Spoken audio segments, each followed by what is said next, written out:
Obsession একটা word, সেটার মানে হলো কোনো প্যাশন না, কোনো ট্যালেন্ট না। অবসেশন হলো যে আমি এটার জন্য পাগল কাইন্ড অফ, এটা আমার পুরো লাইফ অ্যান্ড ডেথ, এটা আমার পুরো লাইফ। অবসেশন জিনিসটা আমি নিজে এইচএসসি লাইফে ফেস করছি। অ্যান্ড অনেক ভালো স্টুডেন্ট, তুমি যেগুলো বিশেষ করে যেগুলো হলো অ্যাডমিশনের টপার, যেগুলাকে হলো তুখর ব্যাচের মাল, যেগুলা কিছু জানোয়ার আছে, তুমি যেগুলা ভার্সিটির ফার্স্ট হয়, ওগুলাকে তুমি চোখ দিয়ে দেখবা, কথা বলবা, সাক্ষাৎকারগুলো দেখবা, ও নর্মাল স্টুডেন্টের মতো কথা বলে না, ওই নর্মাল স্টুডেন্টের মতো ওকে টিপস দিতে দেয়, বুঝছো? বাট তুমি মনে রাখবা ওকে স্ক্রিপ্ট শিখাই দিছে যে তুই এগুলা বলবি। মেজরিটি অফ দ্য টাইম ওর কাছে যদি তুমি শুনো রিয়েলে কি করছে, 24 ঘন্টা পড়তো, because he was fucking obsessed.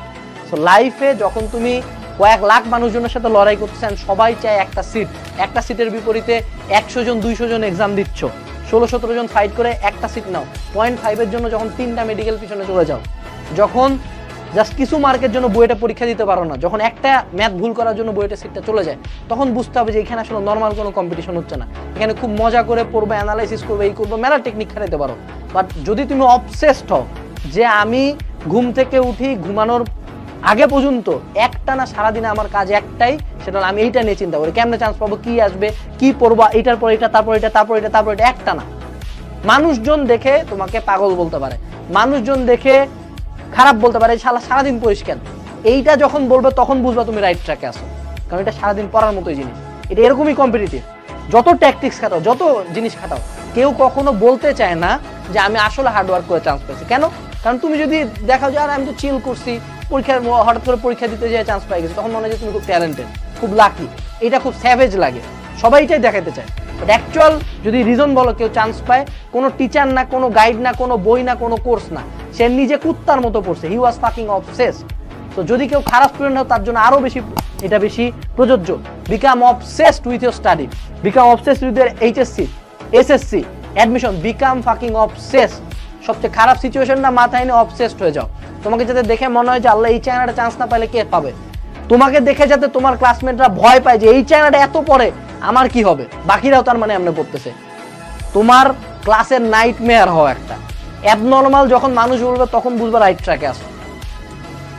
আমি রিসেন্টলি ডেভিড গগিন্সের বেশ কিছু ভিডিও দেখতেছি, I have become a fan. So সেই ভিডিওগুলোর মধ্যে একটা আছে যে I wish the water is cold, I wish the water was cold. ভিডিওটা স্টোরিটা এরকম যে যখন সে নেভি সিলে ছিল, ট্রেনিং করতেছিল, তখন তাদেরকে কিছু ড্রিল রানে নিয়ে যাইতে হতো, দৌড়াইতে হতো আর কি তাদের যে চিফের সাথে। তো সেখানে দৌড়াইতে দৌড়াইতে প্রতি সময় জানা যেত যে এখান থেকে স্টার্ট করবো, ওখানে যায় শেষ করবো।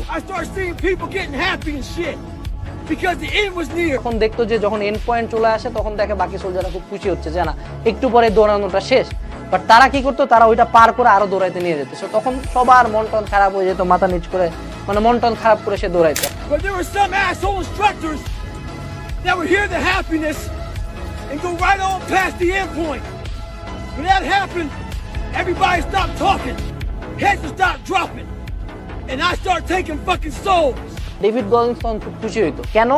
কারণ সে আশা করতো যে এই এন্ড, এই যেই হলো আমাদের যে দৌড়ানো রাস্তা আছে এটা আননোন থাক। সে আশা করতো যে বৃষ্টি হোক, সে আশা করতো যে পানিটাতে সাঁতার কাটবো সেটা ঠান্ডা হোক। I wish for rain, I wish the water is cold. They hope the instructors will stop running. They hope the water was never cold. They hope the weather was fucking good. I don't live off that hope shit. I wish the water was cold. I wish them motherfucking instructors keep on fucking running. I wish the fucking rain. When the ending is unknown and the distance is unknown, that's when you know who the fuck you are. তো এখানে সে লাস্টে একটা line বলে, যে লাইনটা হলো এটা defining point.